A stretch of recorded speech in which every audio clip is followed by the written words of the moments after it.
BetOnline is the world's most trusted betting platform and your number one source for everything football. BetOnline has every stat, every matchup, and even live odds and spreads to bet on during the games. Think you know your stuff. Well, get in on their $200,000 mega contest and pick five games against the spread every week for your chance at a weekly prize and a share of $200,000. When the game's over, though, head on over to the online casino, get in on a game of blackjack, poker, any of the 150 slots games that they have. Head over to the website today, get in on the action. Bet online. The game starts here. Welcome, everyone. It is the Fly Guys podcast, and it is a special edition. It's one of those, Cameron. It's a Fly Guys After Dark edition. It is 10:53 p.m. on a Friday night in a cool October night here in Harrisburg, Pennsylvania, or maybe in Marblehead, Massachusetts, whatever the weather might be like out there at this particular point in time. And Cameron, I don't know if you can tell. I don't know if maybe I might be giving it away. But, my friend, there's a baseball game to be played this weekend at Citizens Bank Park, and it is the playoff series of all playoff series that so many Phillies fans have either eagerly waited for or have been crapping themselves out of fear because for the first time in franchise history, both sides, the Philadelphia Phillies and those damn disgusting piece of trash New York Mets are making their way to Philadelphia. Yeah. You know what I say, man? I have a little quote. I'm personally... The Jets are the Jets and the Mets are the Mets. And it's just that simple, people. It's disgusting. Just that Gross. Simple. Ugh. Yuck, dude. How could I think about hockey at a time like this? You know, it's the Flyers are so exciting right now because, firstly, we just found out today that Jett Luchanko is making the team. Yep. We found that out. The first round pick is going to be on the opening day roster. Yeah. Maybe he'll be the third line center. Maybe Ryan Poehling will be above him. Maybe he'll be the fourth line center. But it doesn't matter. Jett Luchanko is going to be making the opening day roster. Oh, there's this guy named Matvei Michkov that's going to be making his NHL debut in 7 days. And by the way, Cameron, I just want to point out, why is it that the NHL season started today and the Flyers don't play for another flippin' week before we get to see some Flyers hockey? Here's my question. Is that global series game, is that a regular season game? Because there are still preseason games. There's preseason games tomorrow and the next day and the next day. Because I was under the same impression that I thought that would be the first regular season game. I thought that was what was kicking it off. And then I looked throughout this weekend and there's more preseason games. So I'm like, no. I only knew when the Flyers preseason schedule was. I didn't know beyond that. You know? No, it was officially a regular season game today played by the New Jersey Devils and the Buffalo Sabres, in which the Devils won 4-1. And the big thing coming out of this one is the fact that, oh, crap, the Devils might have a goal. We might have a problem. The New Jersey Devils seemingly found themselves a couple goaltenders in Jake Allen, and they also have Jacob Markstrom this season. Again, Cameron, it's a week. We have to wait. The regular season's here, and we have to wait a week before the Flyers lace up the skates for the first time. I don't understand this. But it's not. That's why. Because this is the most NHL thing the NHL could have done in this situation. It's not the regular season. It's still the preseason. There's still preseason games tomorrow after the regular season game that's at 10 a.m. And there's preseason games on Sunday. And then preseason games on Monday. So we're just But we're just throw a couple regular season. By the way, your deadline for your rosters on Monday. But we're going to have a couple regular season games before then. Come on, man. So does that mean that the Devils and Buffalo Sabres had a sooner deadline than the other 30 NHL teams? Is that, or the other 29 NHL teams? Is that what I'm being led to believe? I don't know. This whole thing, none of this makes sense to do it this way. And yet, leave it to Gary Bettman, leave it to the NHL to improperly market their league to the fans. Because up until, I don't know, 7 o'clock at night, I didn't even know that a regular season game had been played. As we were prepping for this show, I was looking at, Philly stuff. Okay, Phillies, Mets, Phillies, Mets, Phillies, Mets, because it's the only thing I can think about, because it's the only thing that matters, because it's the postseason. But can you imagine a world in which the NFL regular season ends, right? Like Dolphins, they play their final, on week 18, they play their final game of the season. 2 hours later, the Cowboys and the Packers are playing in a playoff game. That would make no stinking sense to have. Right. But yet, Gary, like Roger Goodell would be like, no, that's insane. Even Rob Manfred would be like, nah, it's absolutely insane. Adam Silver would be like, are you kidding me? That's not how we do things here in the NBA. Gary Bettman's like, I smell an opportunity. I smell money. Right. It's just like that. But is it even money? Are you even smelling green? Or are you just smelling sewage? Because there's no way that any league should be having preseason and regular season games overlapping with it. Doesn't make any sense to me. Gary, it's just high school stuff, dude. Okay. High school stuff. Gary, it's just Gary, JV. Gary. You know what we're gonna do? Cameron, my brother, we're gonna help out Gary Bettman for a second. We're gonna slam down a couple lessons that we have learned in our time of watching sports, and we're going to lay out a couple new rules for the NHL this season on the cuff, on the fly. I'm going to lay out a couple things. Cameron, you're going to tell me if you agree with them. First things first. Let's lay out first rule. This will be the Cameron Klein, Justin Goodhart NHL Constitution. We the people, in order to perfect a great union of the NHL, will first decree a number of things. First and foremost, don't have regular season and preseason games overlap, preferably. I think that should go down as commandment 1. My gosh, I'm really mixing up my historical documents here. In the Bill of Rights, I would think that's the First Amendment. Second Amendment, when Brad Marchand inevitably does a Brad Marchand thing, or when Evgeny Malkin decides that it's batting practice with his hockey stick, do you think it would be at all possible, Cameron, that maybe, just maybe, the NHL could do themselves a favor, and instead of making the maximum $5,000, and then that's it, we're done here, we don't have to do anything more, do you think maybe we could institute a more harsh policy, like, hey, if you use your stick as an actual weapon, which most cities in the United States and Canada would consider an actual crime, do you think maybe we could give them more than $5,000? How about $25,000? How about 3-game suspension if you injure a player that is deemed to be deliberate, or if you're a repeat offender? Tom Wilson, I'm just looking at you real quick. Here's an idea, dude. Compound it. Every time. $5,000 for the first one. Okay, all right. Next time, we're going to square that, buddy. $25,000. Next time, we're going to square that. And we're going to square that and square that and square that and just keep going until you owe $1 billion to the league. That's it. Four incidents? No. Bankrupt after 4 incidents. You're filing for Chapter 11 bankruptcy. You're playing just to pay off the debt, dude. Oh yeah, you're working off the penalties, but. In all seriousness, it is hard to be a little focused on hockey right now, just because the Flyers don't play for another week, and now it's like this brutal wait that we have to have, like just this. Yeah. Get us to October 11th, get us to the game against Vancouver. But in the meantime, as we started the show with, Phillies, the Fightins. I am wearing my father's maroon jacket. My father does not know I have this jacket. Or if he does, he has yet to mention it to me that he knows. I love that. Makes it better. Let me tell you something. And this is with all due respect to my old man. This jacket wasn't fitting him.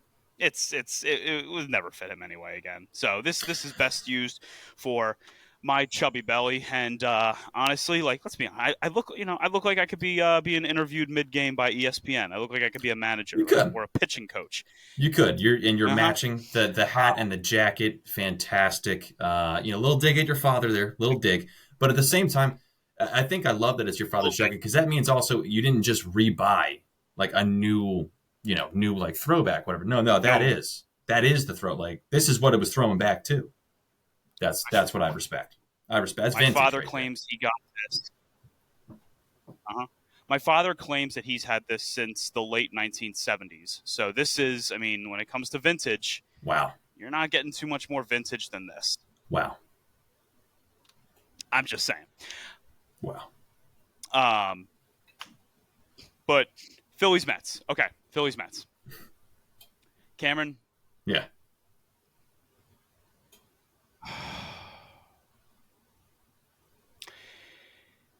The Philadelphia Phillies are 11 wins away from a world championship.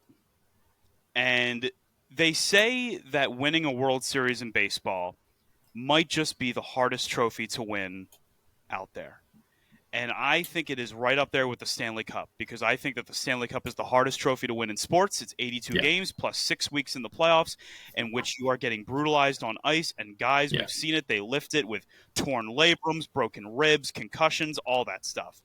And obviously baseball is not as violent as a sport as hockey is, but it is still easily the second hardest trophy to win in North American sports.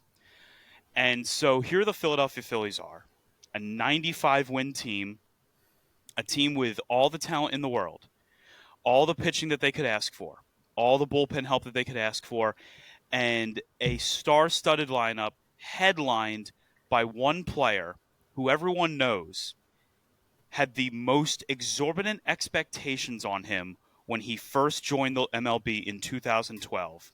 Oh, yeah.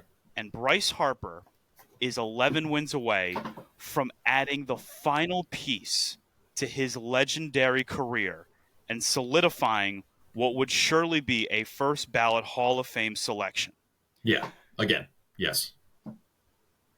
I think that this Phillies team, you know, there are teams that you want to see get it done, right? You know, you could argue in Philadelphia sports especially, you know, there is a desire to see Joel Embiid, after everything that this organization has been put through in Philadelphia, hoist the trophy in the NBA Finals and get the Sixers a title. In the early 2000s, there were Philadelphia fans that so badly wanted to see Donovan McNabb and Andy Reid and Brian Dawkins hoist the Lombardi Trophy.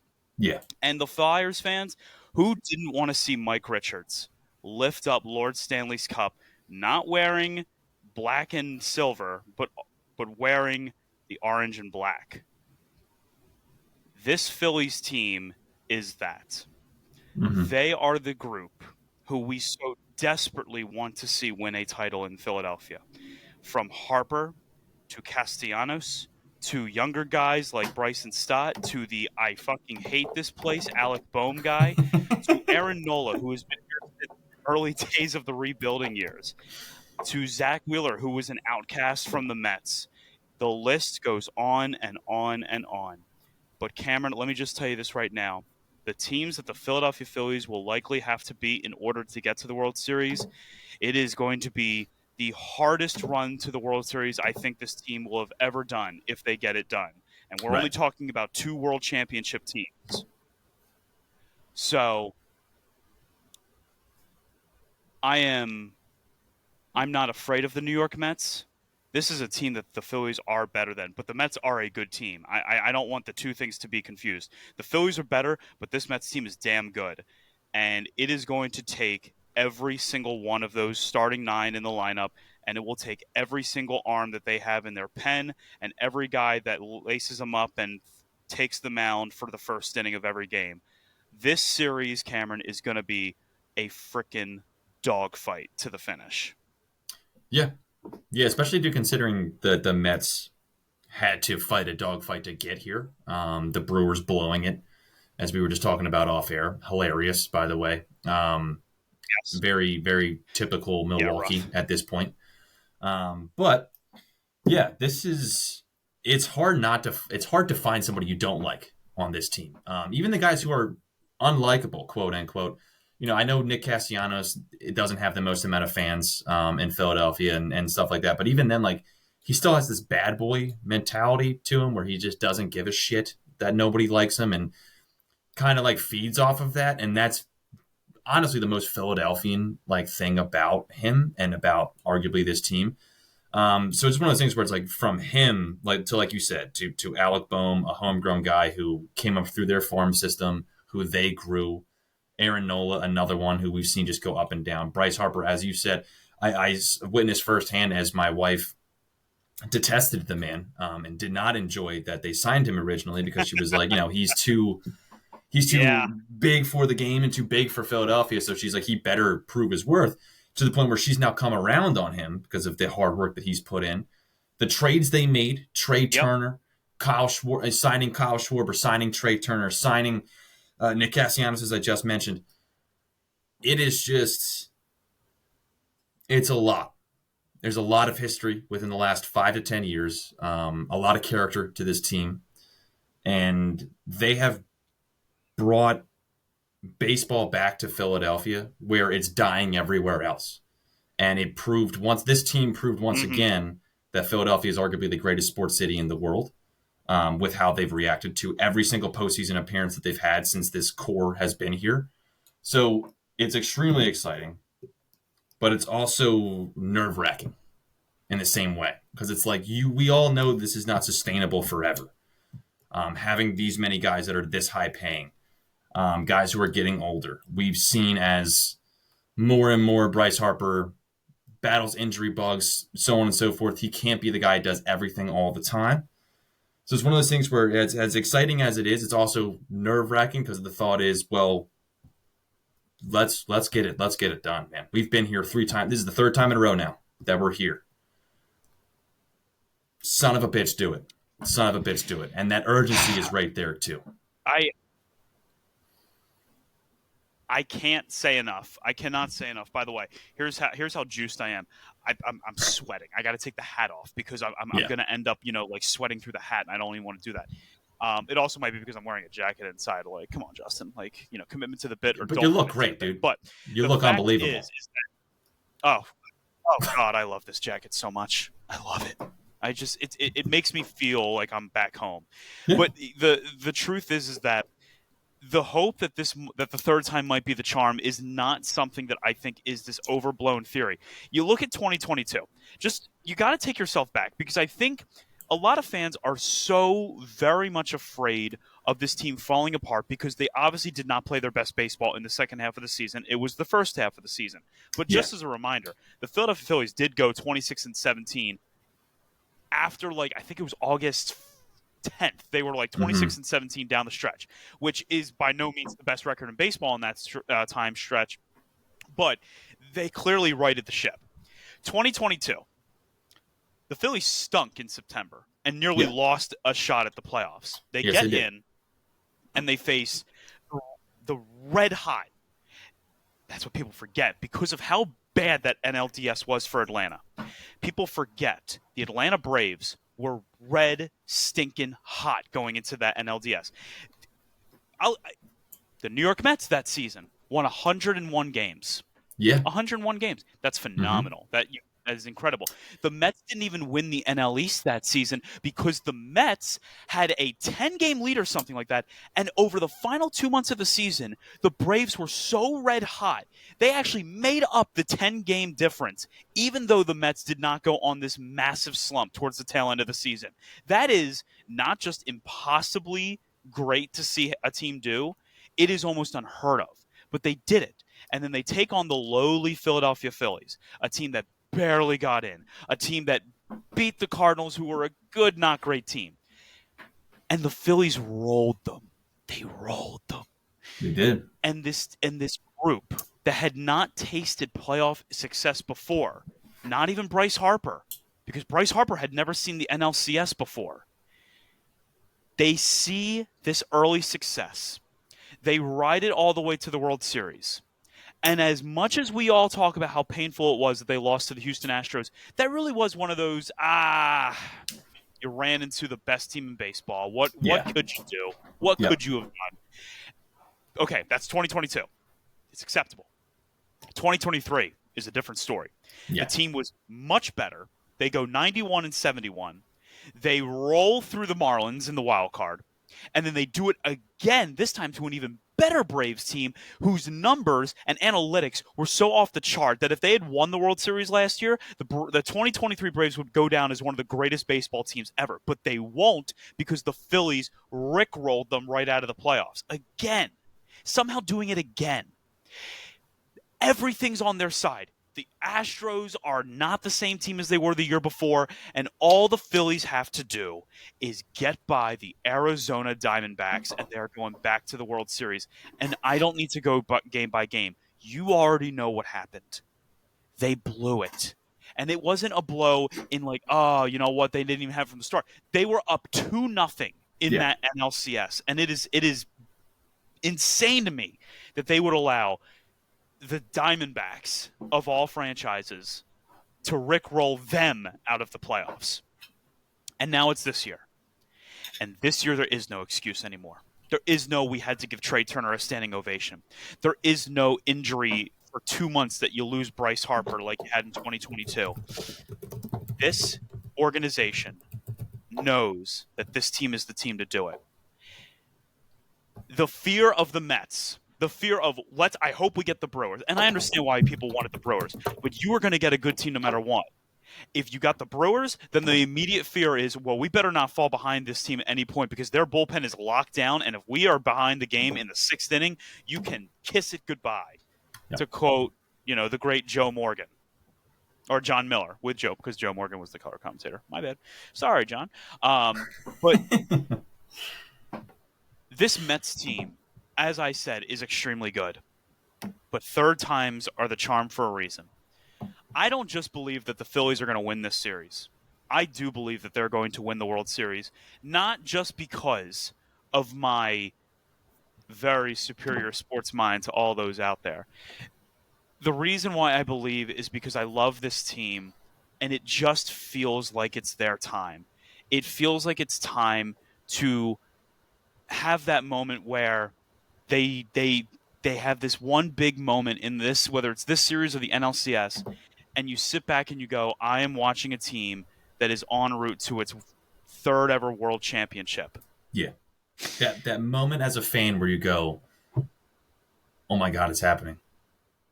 It's this moment of denial and just uneasiness, uncertainty. It's funny. You just kind of deny until it's there, until it's there. What a feeling! Can I run a comparison by you, real quick? Oh yeah, sure.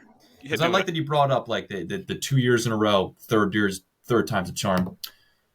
14 years between between the 2004 season and the 2020 season ending for the NHL. And in that time, that is the gap between the Tampa Bay Lightning winning the Stanley Cup in 2004 and again in 2020. Now, the 2 seasons before they won that Stanley Cup in 2020, the first 2 years before, 2018, they lost in the conference finals. And the year after that, the year right before they went to the Stanley Cup. And I know 2 different sports, totally different comparison, apples to oranges, whatever. What happened, Justin? Who did the Tampa Bay Lightning run into the year before they went to the Stanley Cup and won? What happened? The little nobodies known as the Columbus Blue Jackets, coached by our boy. I rest my case, brother. I mean, that was their Diamondbacks, and they came back next season. He said, we're going to be embarrassed again? No. They kept that taste in their mouth all season long. And I'm praying that the Phillies did the same thing. Zach Wheeler said that, I don't know if the quote was from today or just earlier this week. He said that the team does remember what happened to them last year, and it has been a great deal of motivation for them, which is, it's phenomenal to hear that. It only matters if they go out and they win, obviously, but right. it is an example of how this team does understand how bad last year was. Because, again, I have to stress, we can never mitigate the impact of what last year was. That was the team that was supposed to go to the World Series. If not win it, at least be there. Yeah. Who knows if they would have beaten the Texas Rangers? Maybe not, but they should have definitely been there. And what we learned is that the Diamondbacks were not some juggernauted superpower team that we ran into. The Diamondbacks got eliminated in 5 games. 5 games. And then they didn't even make the playoffs this season. So this wasn't, oh, man, we just run into a buzzsaw team. No, the Phillies tripped over themselves. They choked. And allowed a joke of a franchise to walk all over them. Yeah. The Mets are not a joke of a franchise. The Mets have so many great pieces. I could go into, I always call him Quentin Tarantino. That's not his actual. Obviously, that's not his name. But they have a really good pitcher who Quintana, who gives the Phillies a lot of problems. They have Tyler McGill. They have oh my gosh, I don't know why I'm blanking on his name. Oh, David Peterson. They have guys. They have Sean Manaea, who the Phillies saw in the postseason a couple of years ago. They've got pitchers, and they have a pretty solid bullpen led by Edwin Diaz. I will say this about Edwin Diaz. He has been overused the same way I saw the Phillies do with Sir Anthony Dominguez years ago. So I don't know how fresh he is coming into this series and how much they can reliably ask him to get 6-out saves 3 times to move on, but that is the expectation. Now, the other thing, and this is very important to remember. The last 2 years, the Philadelphia Phillies offense has fallen apart at the worst times possible. Yeah. If the Phillies offense is good for 1 month, just be good for a month straight. Pretend it's May all over again. Cameron, we're going to be celebrating a World Series. Yeah. Because that's how good this team is. And you know what? I just want to throw it back.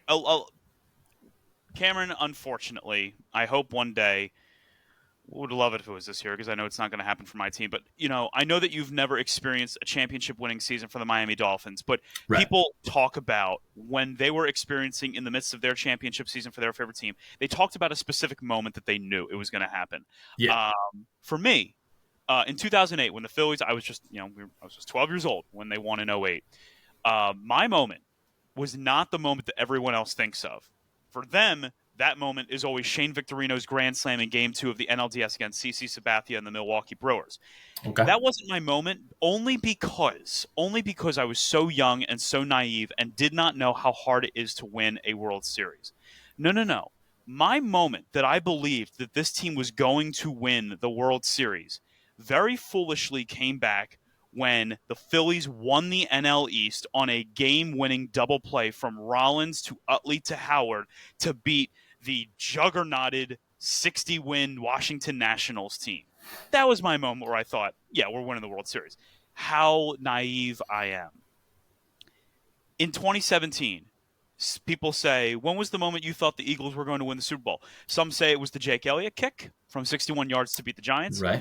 Some say that it was the win against the Carolina Panthers on Thursday Night Football, because at the time the Panthers were kind of seen as a better team than the Eagles, and no one really took the Eagles that seriously, and then they were taking them seriously after that. No. This one I feel a lot more confident in. I was in my apartment at Shippensburg. I was watching a preseason game. Of all things, Cameron, I got my Super Bowl vibe off of one preseason game. That is the most Philadelphian way to get a vibe. It's risky, too, especially after what Sam Bradford had done in 2015 with the Eagles. It was very risky. The Eagles played the Miami Dolphins. And the Dolphins, that was the year that they had Jay Cutler running for them. And great year. It was a very, very rough year for you guys. But it was the fact how good I thought the offense looked. It was so like, okay, Wentz has got something. And after the game, I was like, if this team won the Super Bowl this year, I would not be surprised. I think that there's something about this offense that I really like. What was the moment this year, though? What about this Phillies team? When was the moment I said they're going to find a way and win this damn World Series? It came very selfishly right around my birthday weekend when they were playing the Los Angeles Dodgers. I said going into that series, if you give me 2 out of 3, I will be thrilled. I will not complain. I will be happy. I'll lose 15-0 in the third game. They win the first game. They win the second game. And that third game, they fell behind a little early. Or I'm sorry, no, they took an early lead, I should say. They took an early lead against the Dodgers, and they never relinquished it. And that, to me, was the moment I said they are finding ways to win against the MLB's mightiest teams. And it's time for me to finally say they're not the little engine that could against the MLB's mightiest teams. They are the MLB's mightiest team. Oh, yeah. I greatly believe that this Phillies team not only deserves a championship, but is good enough to win one. And to quote Jeff Passan's article, and Cameron, when I read it, I had chills. Bryce Harper is 11 wins away from forever. What did Fred Shearer once say in 1974? If you win today, we walk together forever. We walk together in history forever. Oh, yeah. One of the great I all-time hockey quotes. I think it's one of the greatest sports quotes all time. Only Yeah. outdone maybe by the quips of John McKay with the Tampa Bay Buccaneers. I truly can't describe how excited I am that this Phillies Mets series is finally going to happen. And to make it even more sentimental, my grandfather, my mom's father, was a New Yorker, and he was a Met fan. And he died in 1981. And I know that he never lived to see the '86 Mets win over the Boston Red Sox in the World Series. And I know that if he were here, I'm sure that we would have had plenty of battles over the years with me being a hardened Phillies fan and him being a Met fan. And I would say this to my Opa: get comfortable with watching me celebrate a lot this weekend. I think the Phillies are going to do what they need to do, and it starts tomorrow. Zach Wheeler against. Pardon, who did the Mets announce as their Game 1 starter? I know that I know who they did. There we go. Kodai Senga is going to get the nod against the Phillies. Kodai Senga is a good pitcher. He's certainly no slouch. He has not pitched in like several months. I was about to say it's been. I think he's barely pitched this regular season, right? Yeah, he pretty much did not. Everyone's calling this a shock that he's actually going to like. No, I don't think anyone thought he was going to be ready. He pitched one time this year against the Braves. He went 5 1/3, and he allowed 2 runs on 2 hits, 1 walk, 9 strikeouts. And then he didn't pitch again. So welcome to the show, buddy. Bryce Harper, Kyle Schwarber, Trey Turner. Get out there. It's a playoff game. That is a very hard. Give us your best. I don't know what exactly the point is of bringing him out in Game 1. Obviously, maybe it's to a bit of a jolt. He was incredible for the Mets in 2023. He had a 2.98 ERA, pitched to 166 innings. He was incredible. Like, he genuinely was amazing. I have no idea what the Mets are doing with this Game 1 starter. Either A, they know something that we don't, which could be possible, and Senga is truly ready for an 7-inning performance against the Phillies. Could be. Or B, which is what I'm hoping for, going 3 games with the Milwaukee Brewers taxed the hell out of their pitching staff. Which could be too. None of these games were like really blowouts. The Mets had to use everybody. Right. Everybody. Right. By the way, big shout out to the Atlanta Braves, who complained about having a bye week the last 2 years. They didn't have a bye week this year. They got to play immediately and were promptly swept out of the playoffs by the San Diego Padres. It's just like complaining about playoff structure, unless it's like really, really bad. Complaining about players, that's just loser mentality. I'm sorry. Shut up. It's certainly not a championship spirit. That's for damn sure. Like, shut up, man. If you're the best team, you're going to win it. So shut up and play the game. Other than that, I don't want to hear it. Oh, we got the bye. It makes us cold. Well, I don't what to tell you. Everybody else, the Chiefs get the bye week. They don't get cold. Like, shut up. Shut up. It was always dumb to me because the Braves won Game 2 in each of the last 2 years against the Phillies. You won Game 2. What are we missing here? You won. Build off of it. Loser. But you can't because you're losers. Keys to the series, Cameron. I'm sure you'll agree. Game 1 in a Stanley Cup playoff series, setting the tempo early on and winning a Game 1 is very important. As a matter of fact, I can't remember too many series in which the Flyers lost Game 1 and still went on to win the series. The only series I think you and I have lived through that we could even say that would be 2008 against the Montreal Canadiens when they fell behind 1-0 in the series, but then won the next 4. That's the only one that I can actually remember. There's another one. There's a big one. There's a very, very big one in there. No, it's not. I can't think of a single other series against a rival team that the Flyers lost the game of the series and then came back to win it. I can't think of one. Can you? There's definitely not a series where they went down 1-0, 2-0, and then 3-0 and came back. There's no way, dude. No, because that's impossible. No team can do that. And no team can do that.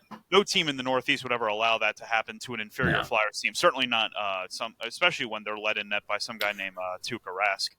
No, dude, no. Like if you're a seasoned like a seasoned franchise like the Boston Bruins. That doesn't happen to a team like them. That doesn't happen. Same way they wouldn't lose a 3-1 series lead to the Florida Panthers. But in all seriousness, the Flyers did have done it 3 times. I'm pretty sure, like, in my sports watching life, I've watched the Flyers do it 3 times. Boston, Montreal, and then the Washington Capitals.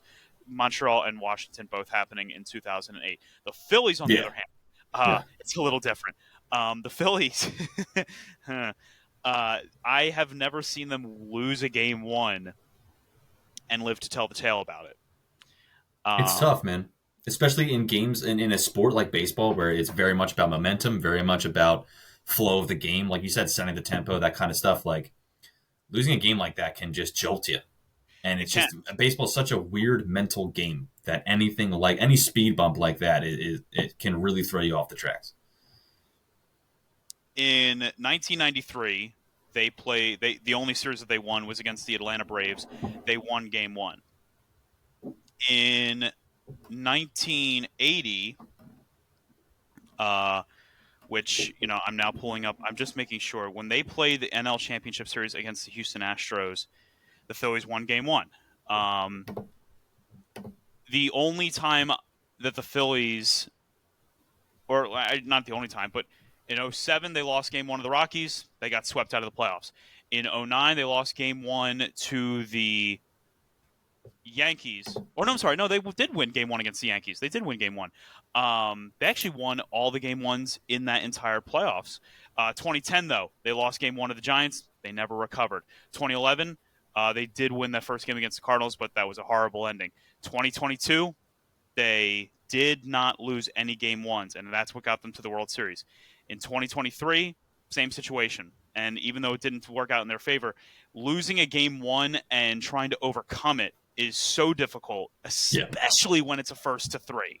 If you don't win that first one, it's just so devastating, Cameron. They got to win tomorrow, and they have to get a great performance out of their ace, the should-be Cy Young winner, Zach Wheeler. Yeah, I would agree.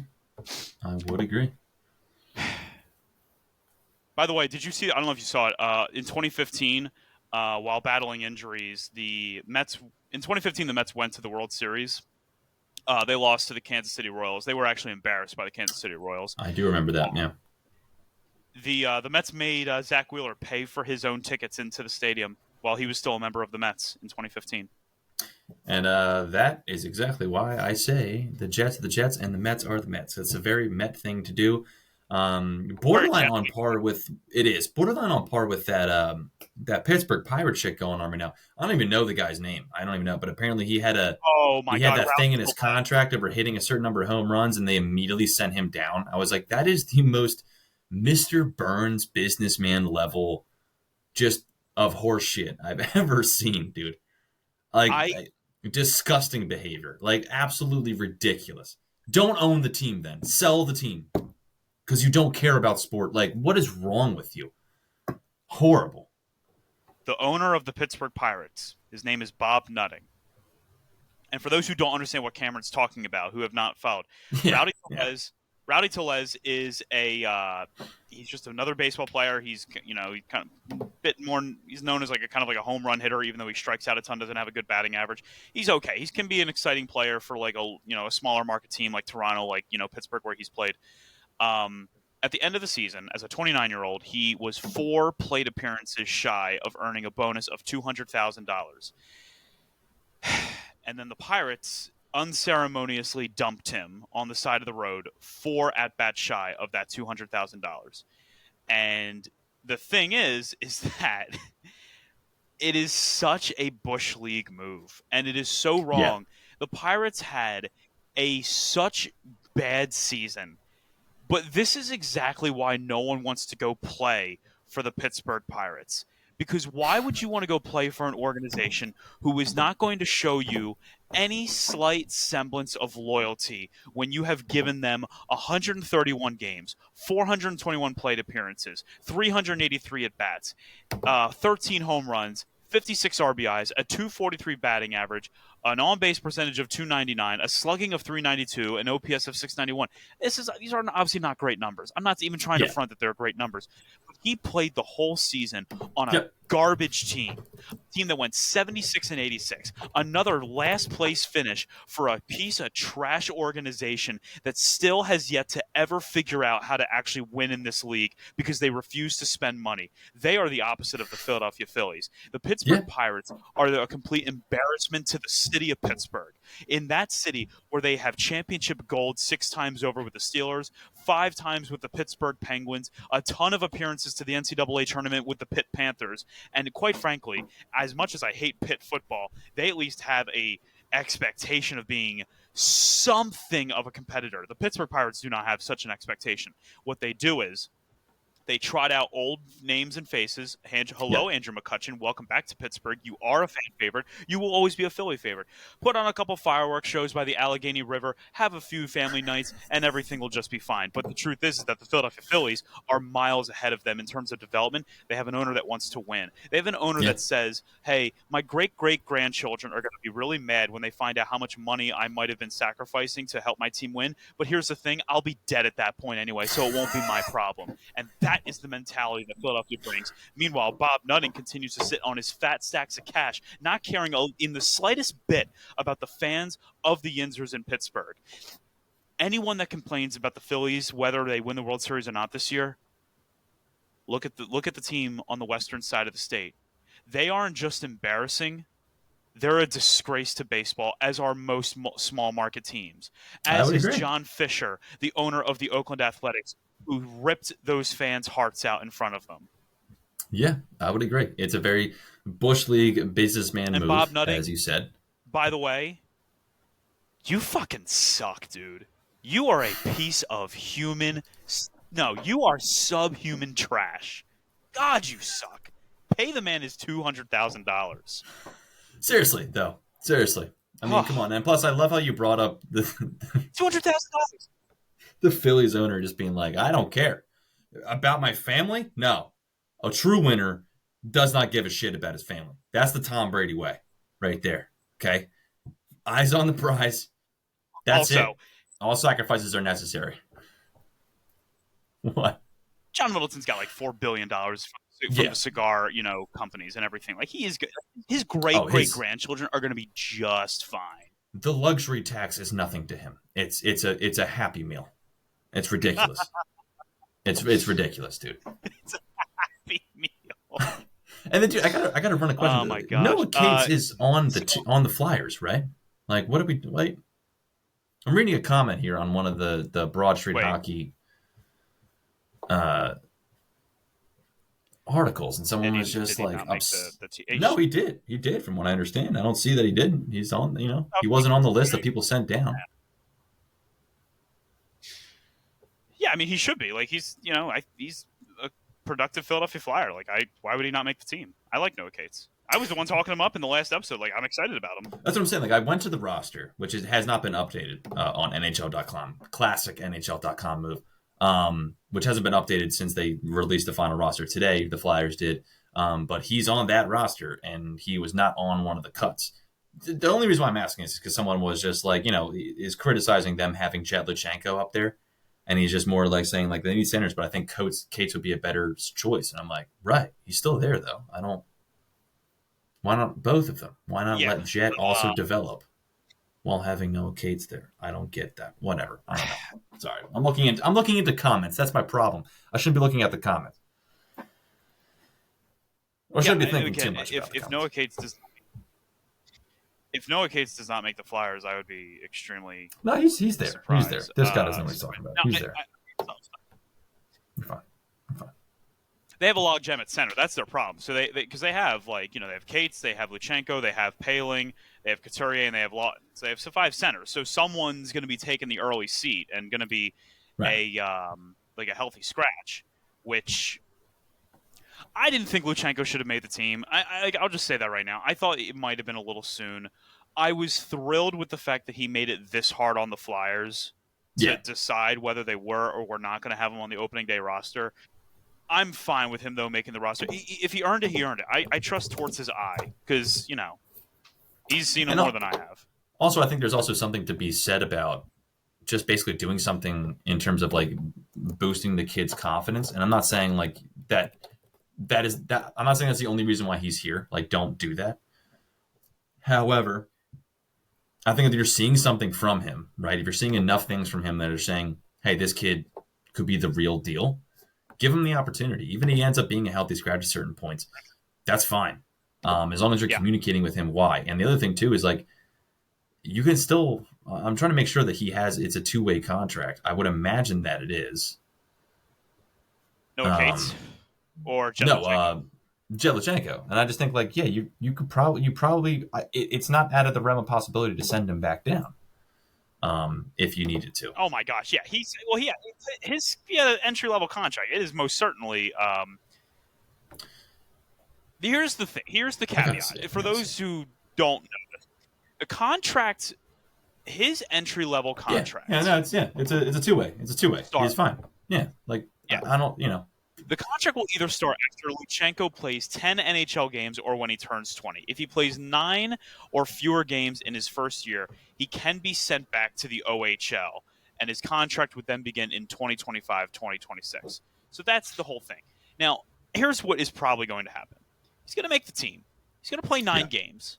And then they're going to send him down to the OHL is what I imagine is going to happen. Now, if he, unless the best case scenario happens, he comes in, we realize, oh shit, this guy's really freaking good. We can't send him down. Then you'll deal with that when you have to deal with that. I think obviously the Flyers fans and the Flyers organization would love to find out that they've just acquired the next Jonathan Toews. I think everyone would be excited to know that.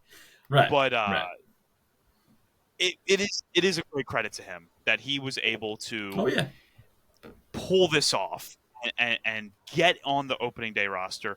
It makes October 11th all the more exciting. They're playing such a good team too. They're playing the Vancouver Canucks, a team that many people saw as the team that maybe should have gone to the Stanley Cup instead of the Edmonton Oilers. Oh, it's a team that has it is a Stanley Cup favorite. Rick Tocchet, I believe, won Coach of the Year last year, if I'm not mistaken. It's a great team. They're a young team too. It's frustrating. It's annoying. But as it should have. It should have went to him. And we're saying that as John Tortorella fans, but it should have went to him because what he did with that team is insane. But again, that team's extremely young, extremely talented. It's a big challenge. It's a big challenge out the gate. But part of me wonders how sustainable their success is year to year. But I do think that they should go back to the playoffs this year. They have the team to do it. They need offense. Like they do need more offense. When the Flyers played them, I did not get the sense that was a great team that we were playing. Same thing with the Winnipeg Jets last year, although I think most people would agree that the Canucks were much better than the Winnipeg Jets. When the Flyers played the Winnipeg Jets, and then I saw the Winnipeg Jets were like 38-3.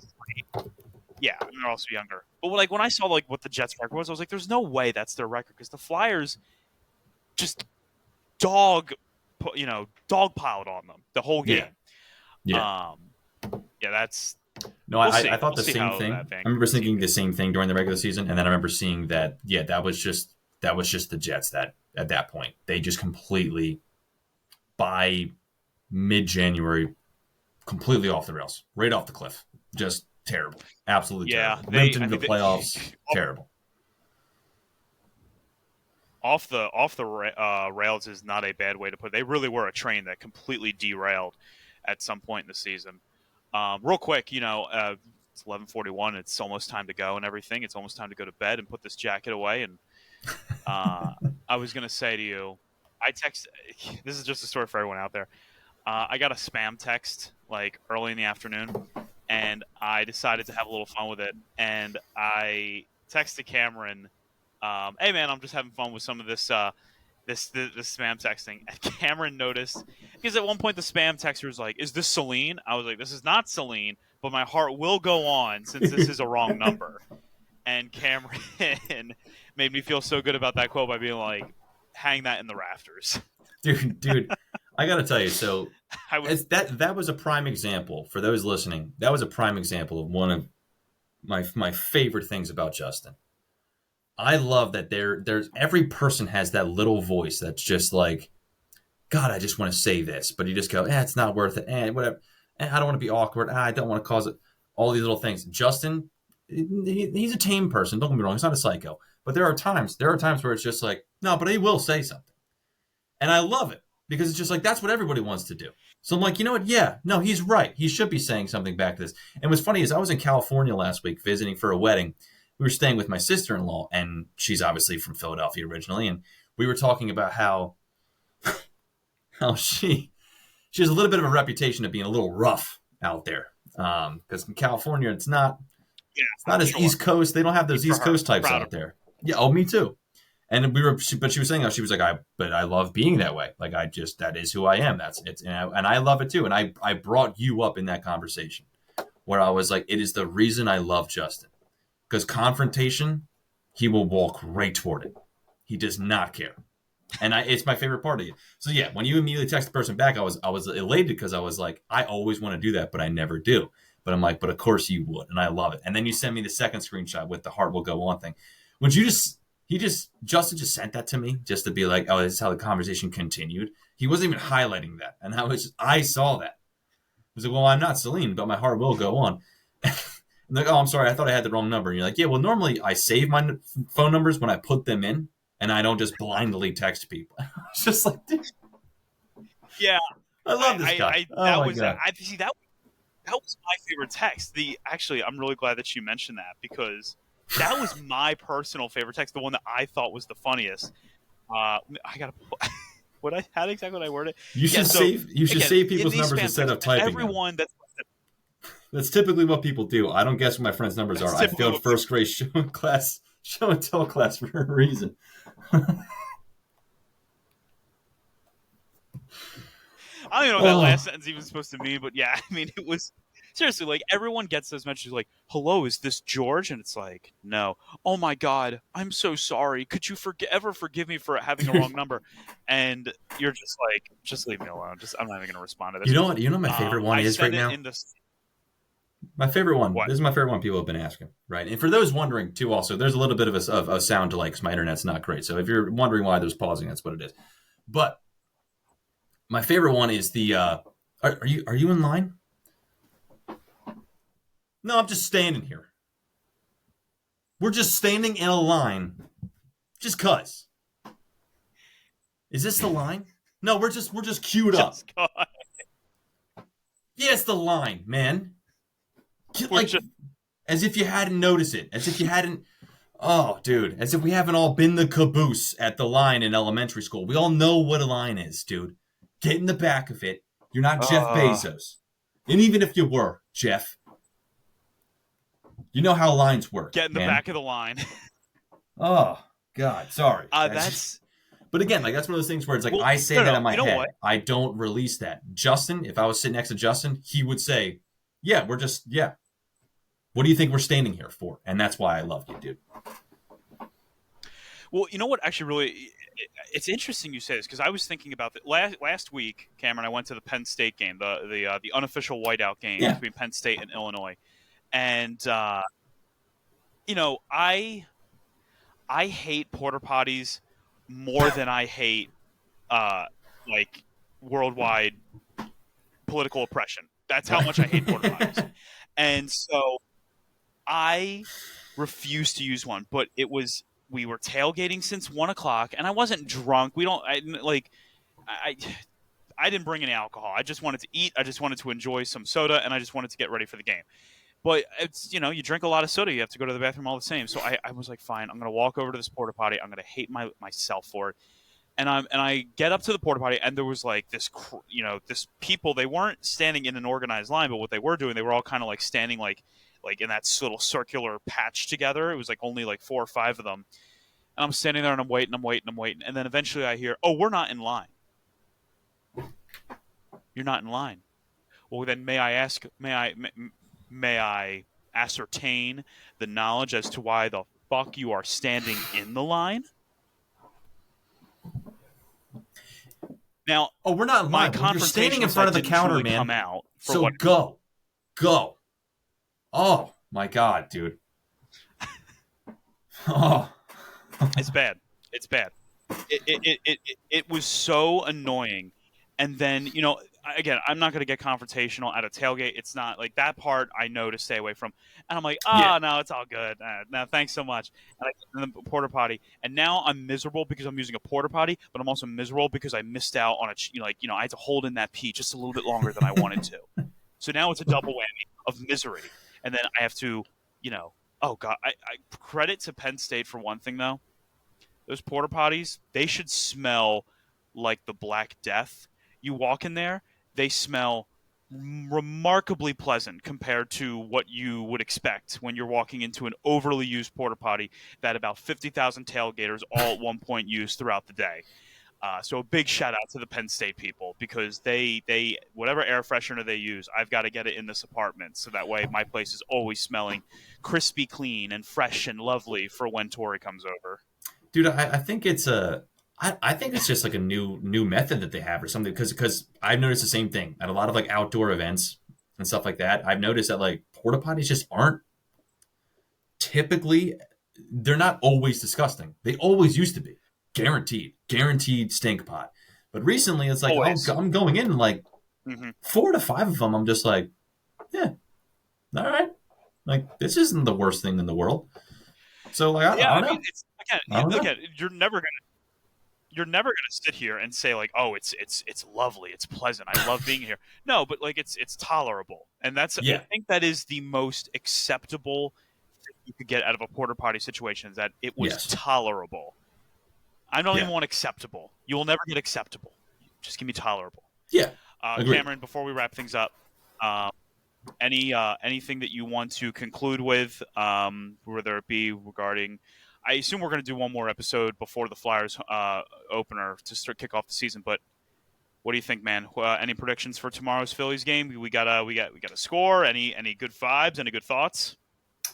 Not immediately. I'll be honest. Not immediately, because I really have not been watching wholeheartedly. I knew once they clinched, at that point I was paying attention, not really watching games. I'm very much looking forward to it. I'm excited to see Zach Wheeler's playing. I like the fact that it's hilarious, because me and my wife are both into sports, but baseball is definitely her thing. It's very cool because she's already planned out her day to be back home by 4:00, which is just something I so exactly would do for any and all of my sports teams. So it's one of those things where it's like, it's another little reminder I have of how I have the greatest wife of all time. But nothing in particular in terms of the game. I don't know. I think the Jets are the Jets and the Mets are the Mets, and I think the road is tough for this Phillies team, but I just think that they're good enough. I think this is a Phillies team that's unlike anything we've seen before. Just going back to May and June, playing as well as they did, which they never do. In terms of momentum, I like the fact that they got hot. They started out hot, went cold, got back into a little bit of a rhythm throughout the rest here, throughout the rest of the season. I feel good.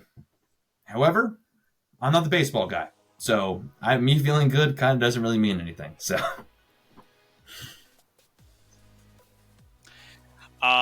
win tomorrow. That's all I have to say. Just go get the win. Yeah. Don't care how you do it.